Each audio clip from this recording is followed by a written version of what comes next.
Quinto B presenta El Último Imperio.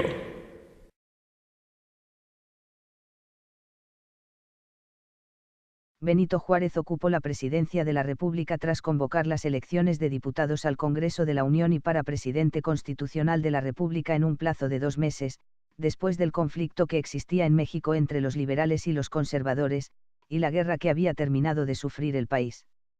Tras una votación muy cerrada, el gobierno juarista apenas pudo triunfar con unos votos de diferencia. El Congreso declaró presidente constitucional a Benito Juárez y a González Ortega presidente de la Suprema Corte de Justicia, cargo que llevaba implícito ser el sustituto legal del presidente. Las sesiones en la Cámara transcurrieron en medio de una gran tensión política, la cual obligó al presidente a suspender algunas de las garantías individuales consignadas en la Constitución. Una vez que se restableció el orden constitucional a nivel nacional, se buscó la manera de sostener las leyes dictadas en Veracruz y se expidieron algunas nuevas, como el decreto por el que quedaron secularizados los hospitales y los establecimientos de beneficencia, emitido en diciembre de 1861. Con el fin de conseguir más recursos para frenar la guerra y arreglar la hacienda pública, el Ejecutivo tuvo que tomar medidas drásticas. La presentación ante el Congreso de una iniciativa de ley para suspender los pagos de deudas y obligaciones extranjeras durante 2 años, fue el corolario a la angustiosa situación.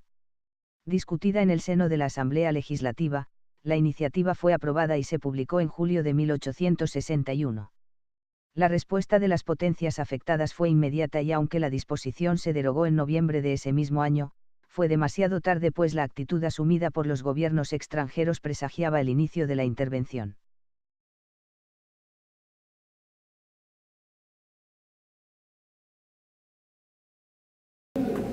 Perfecto.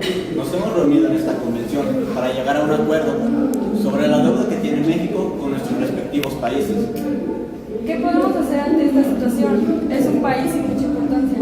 Sin mucha importancia, nosotros tenemos relaciones muy fuertes con este país y eso nos ha ayudado mucho, gracias a que tienen muchos recursos.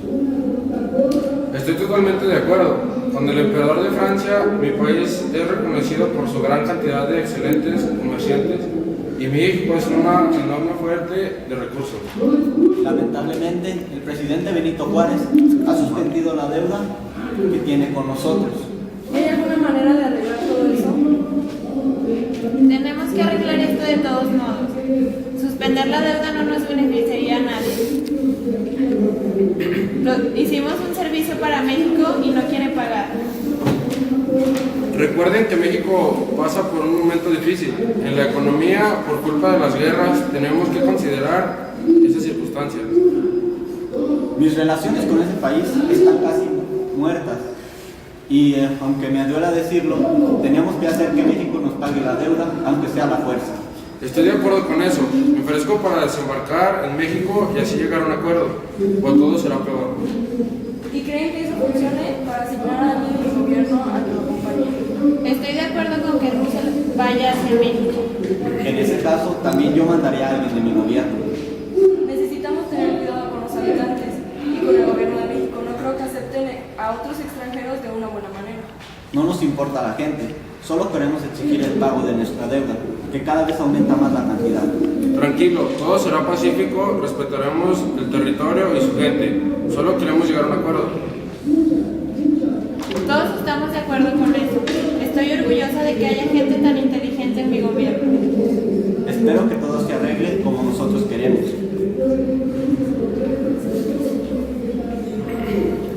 Llegando a un acuerdo, esta convención llega a su fin. De acuerdo, todo como marcha el plan.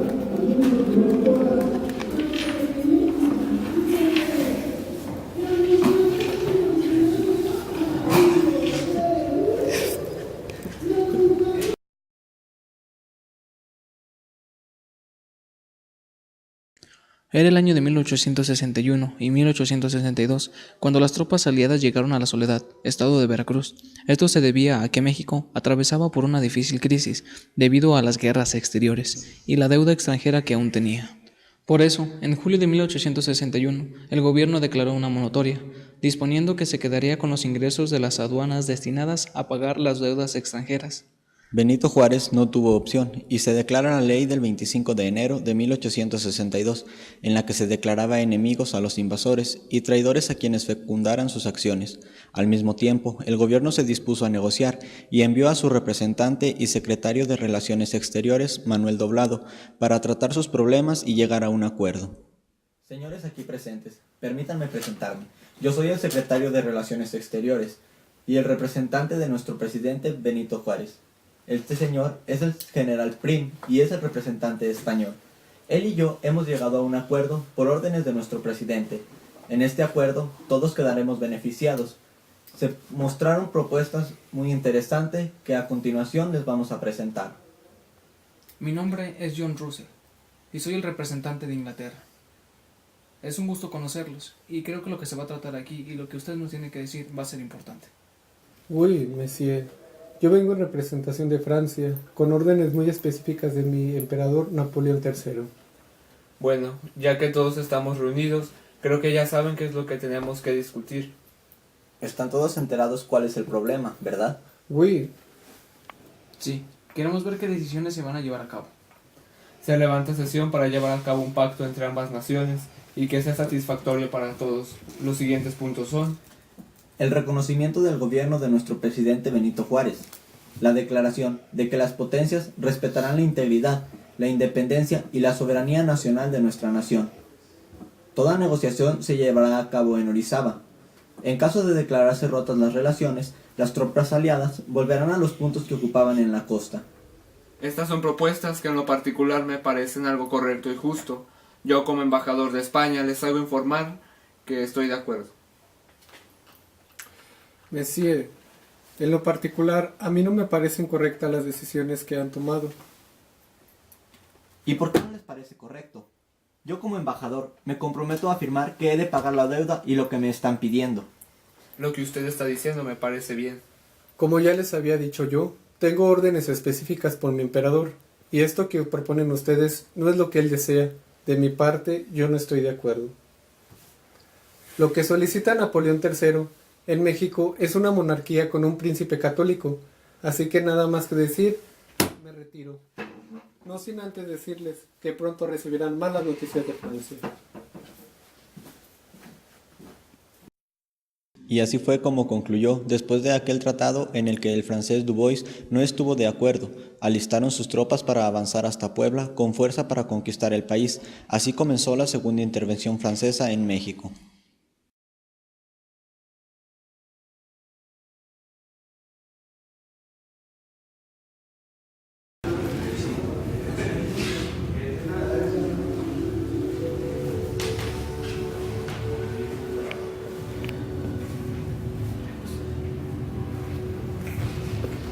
Su Alteza, tiene visitas de México. ¿Y a qué ha venido? Dicen a tratar asuntos de suma importancia relacionados con su imperio. Dile que pase.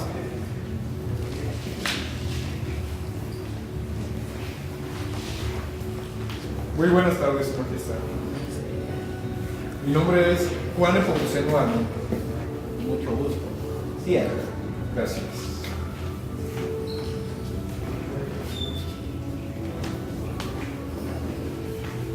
Pues el asunto del que vengo a tratar es para proponerle que su imperio venga a México a gobernar, puesto que hay una serie de conflictos por culpa del gobierno liberal, porque en este momento está dividido y quebrantado nuestra nación. Es una propuesta muy interesante y es claro, no me negaré a semejante ofrecimiento, pero buscaré a la persona más indicada para que realice dicha labor.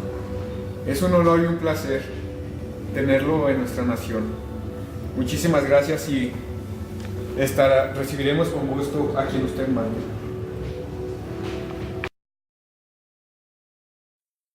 Estimado archiduque Maximiliano, me complazco escribirle estas letras para hacerle saber que el gobierno mexicano ha venido a mí para pedirme ayuda e instaurar un sistema monárquico en esa nación, la cual está dividida y en conflictos, por lo cual propongo a usted que sea quien ponga orden en esta nación, ya que yo os he elegido a usted porque ha mostrado tener las capacidades para desempeñar esa consigna de tan alto grado de linaje debido a lo que pasa por allá.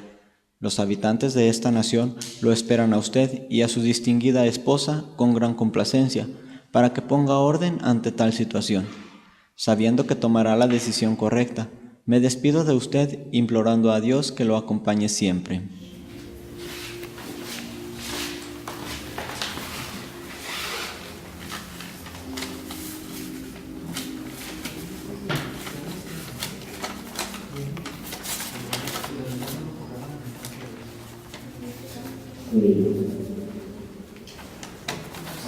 Me niego rotundamente a esto. Estos asuntos los tengo que tratar personalmente con él.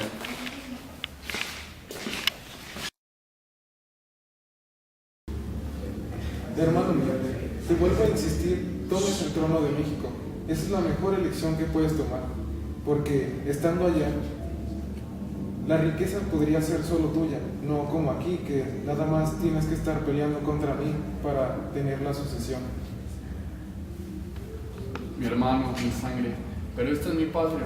¿Cómo me pides que renuncie a mi familia para ir a dejar mi sucesión que tengo aquí contigo? No puedo, me niego a tenerlo. Amado esposo mío, la oferta de tu hermano no es en ningún modo el alejamiento familiar. Simplemente quiero lo mejor para ti, para nosotros. Considéralo. Sí, como tu hermano mayor, quiero lo mejor para ti. Quiero que aceptes ese trono en México, que renuncies a tu sucesión aquí. Incluso puedes hacerte aún más rico que yo. Está bien, hermano. Solo porque mi amada esposa Carlota me ha hecho entrar en razón, firmaré el pacto de familia para negarme a mi sucesión y tomar el trono de México. Perfecto. Ya que has aceptado el trono de México, todo está listo. Mañana mismo te coronan emperador.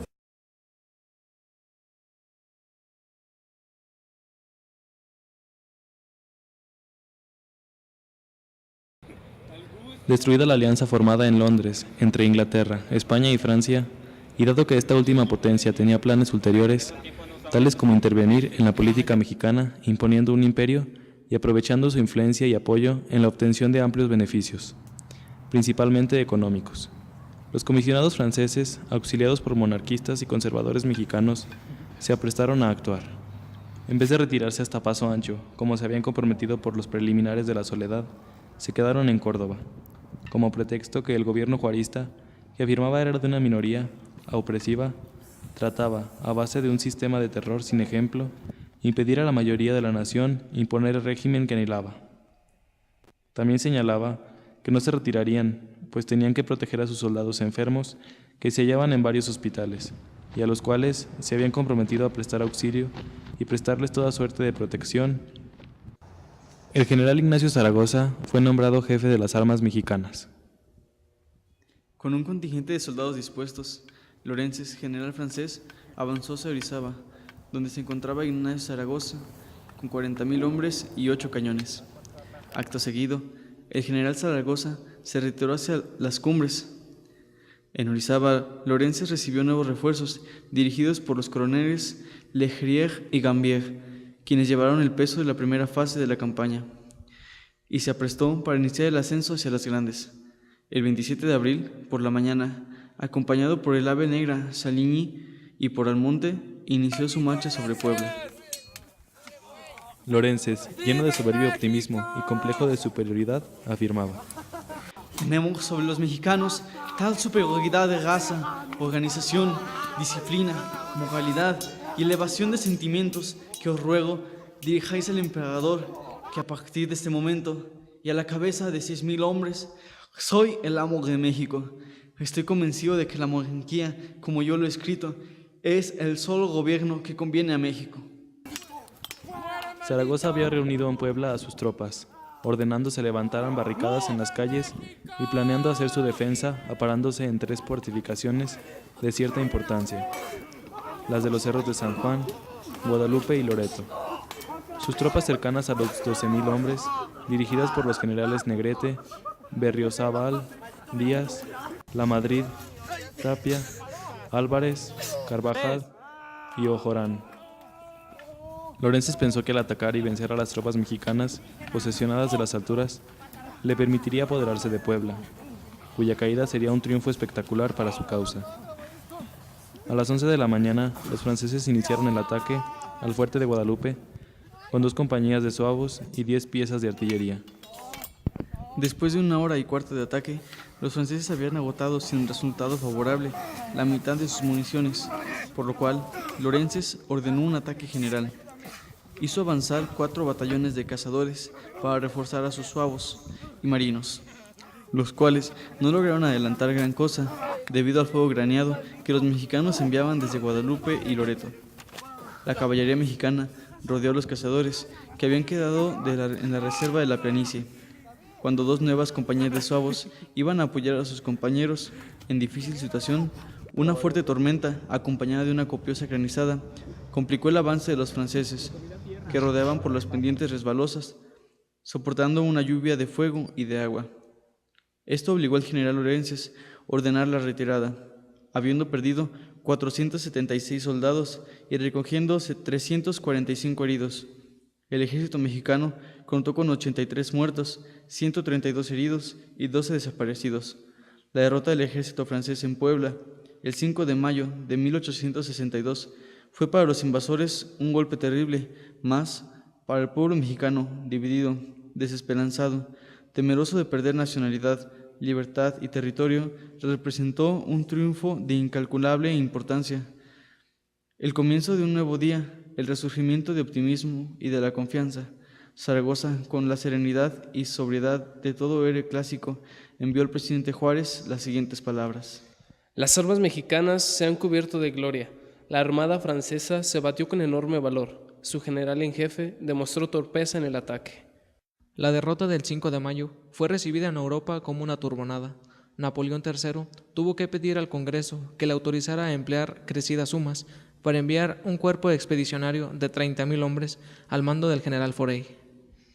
En tanto eso ocurría, Zaragoza, víctima del latifo, moría el 8 de septiembre, y la patria que lo aclamará como su salvador se enlutó y lo convirtió en un personaje de leyenda. A la muerte de Zaragoza fue nombrado jefe del ejército mexicano el general Jesús González Ortega. Sabedor de que los franceses no tocarían de nuevo los fuertes, convirtió la ciudad en una inmensa fortaleza.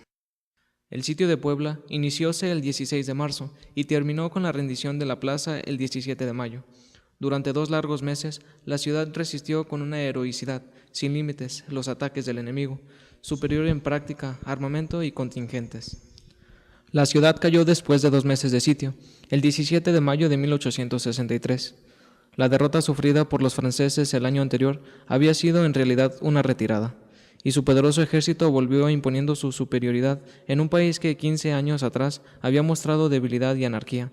Así, en aquella intervención que llevó al establecimiento del Segundo Imperio, se prolongaría agravándose la guerra civil que consumía al país desde 1858.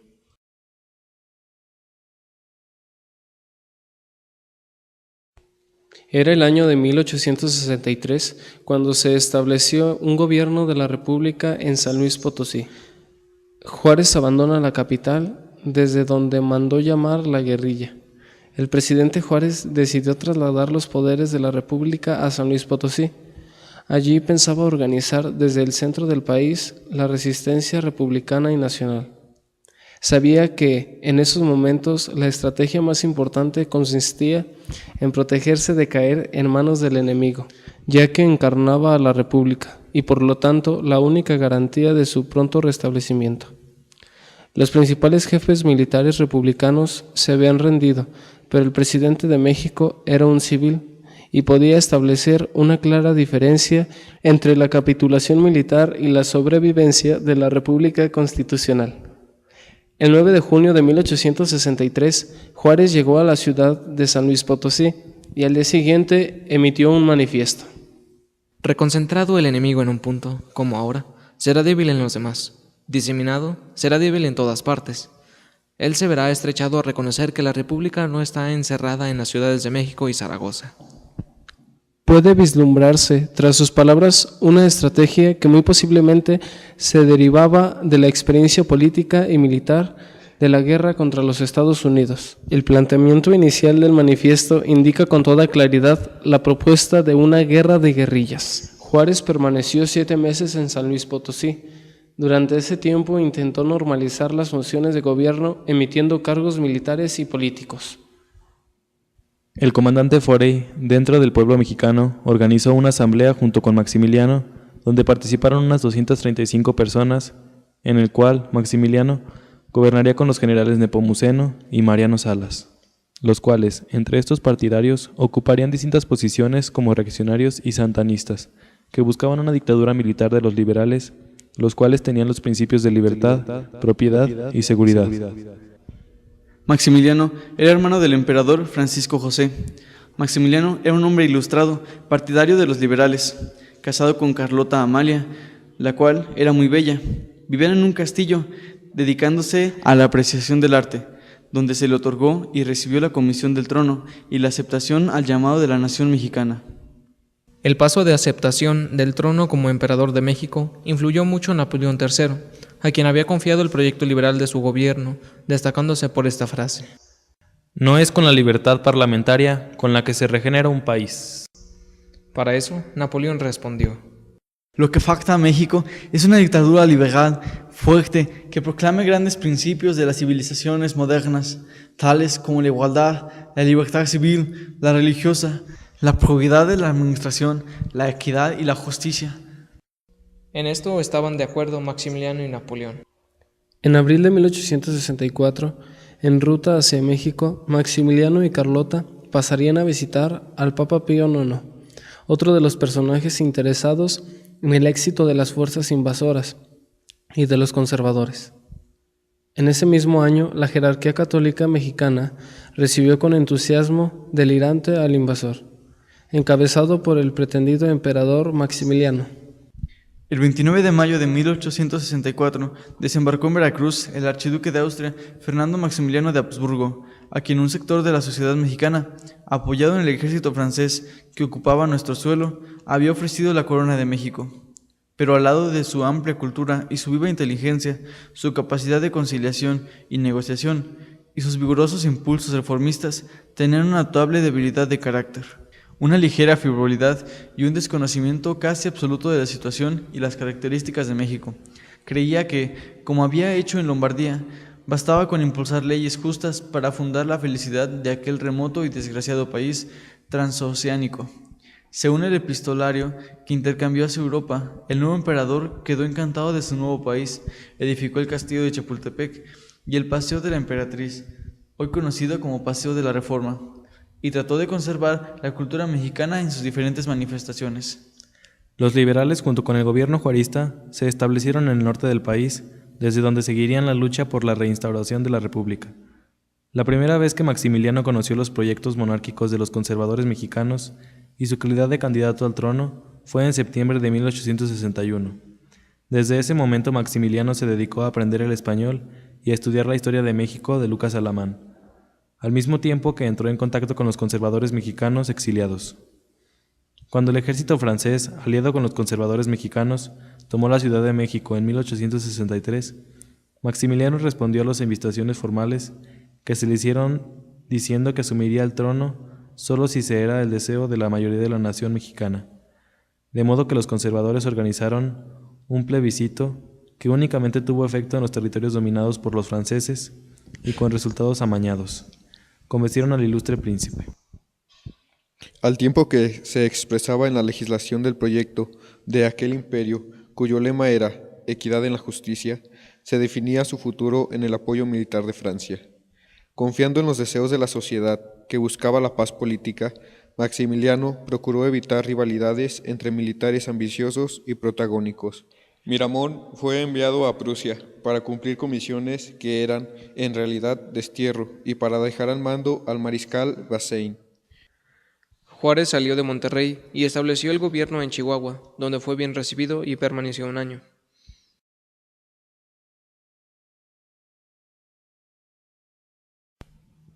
El coronel Miguel López se había ganado la confianza del soberano. A este había sido asignada la defensa de la ciudad de Querétaro. López tuvo una reunión con el general Escobedo, donde, presentándole la situación del ejército imperial, se llegó a un acuerdo, donde él entregaba la plaza con la única condición de que el emperador no sería lastimado. Maximiliano dormía cuando López, avanzando, dijo a todos los centinelas que se retiraran de sus puestos y las defensas del fuerte. Los soldados, mirándose extrañados, obedecieron. Los soldados de Escobedo alistaron las armas y comenzaron a avanzar hacia la plaza. Cautelosos avanzaban por el campo, pero al no ver ninguna respuesta del enemigo, progresaron con rapidez. Ya casi a los pies del fuerte, salió a su encuentro López y se les unió en la marcha. No se derramó sangre alguna durante la toma de la plaza. Si algún soldado se les oponía, López salía al encuentro y les ordenaba bajar las armas. Fueron a despertar al emperador, que ya no lo era, porque había abdicado al trono, mandando una carta a la Ciudad de México. Y juntos con sus allegados salieron vestidos por una puerta en donde el emperador quiso, a pesar de que ya había sido advertido que los soldados lo esperaban. Teniéndolos de frente, Escobedo dijo: Estos son civiles, déjenlos pasar. Maximiliano y sus acompañantes continuaron caminando. Tenían planeado llegar al Cerro de las Campanas. Escobedo quería seguir el acuerdo y dejar impugne a Maximiliano. Juárez ordenó directamente, una vez enterándose de este suceso, que las cabecillas del ejército se les debían juzgar con todo el peso de la ley, refiriéndose específicamente a Maximiliano. Estando ya en el Cerro de las Campanas, Maximiliano con sable en mano, dispuesto aún a defenderse, junto con unas cuantas decenas de hombres, se comenzaron a ver rodeados por todos lados de grupos de liberales. Comenzaron a llover balas sobre ellos. Para evitar la muerte de sus acompañantes, quemó unas cartas que llevaba consigo, e hizo que uno de sus generales levantara una bandera blanca en señal de rendición. Esperó tranquilo la llegada de sus captores. Acudieron, pues, los encargados de Escobedo, encabezados por Echegaray. Maximiliano montó a caballo, seguido por sus acompañantes, ante Escobedo. Llegando ante él, Maximiliano dijo: Soy vuestro prisionero. La primera cárcel que tuvo Maximiliano después de rendirse fue el mismo cuarto que le había servido de alojamiento durante su estancia en Querétaro. Cuando entró en el aposento, se dio cuenta que en la mesa de noche alguien había puesto un crucifijo y 2 candelabros. Estos objetos solo podían significar algo. Solo se colocaban en las celdas de los condenados a muerte. En el transcurso de su proceso, Maximiliano fue sometido a humillaciones, como si tratara de cobrar venganza en el de las penalidades sufridas por Juárez y los suyos con motivo de la intervención francesa.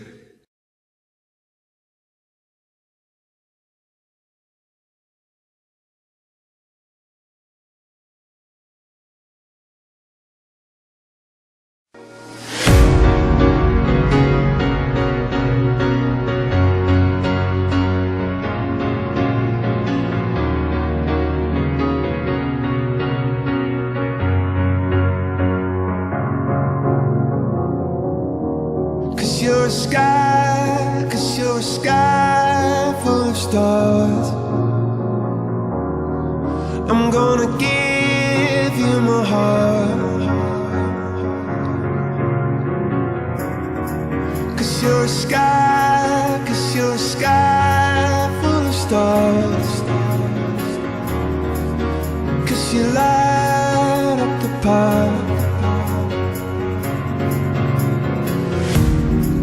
I don't care, go on and tear me apart.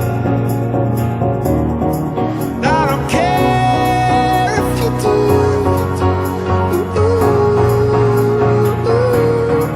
'Cause in the sky full of stars, I think I saw you.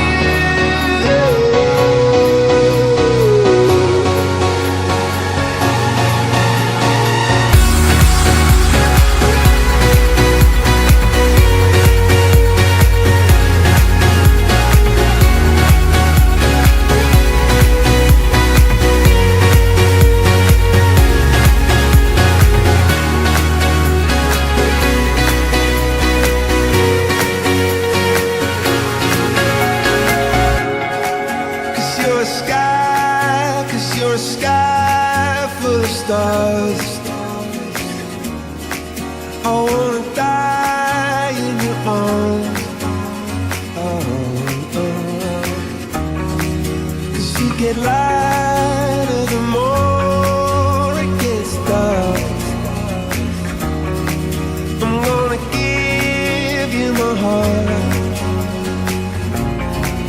home.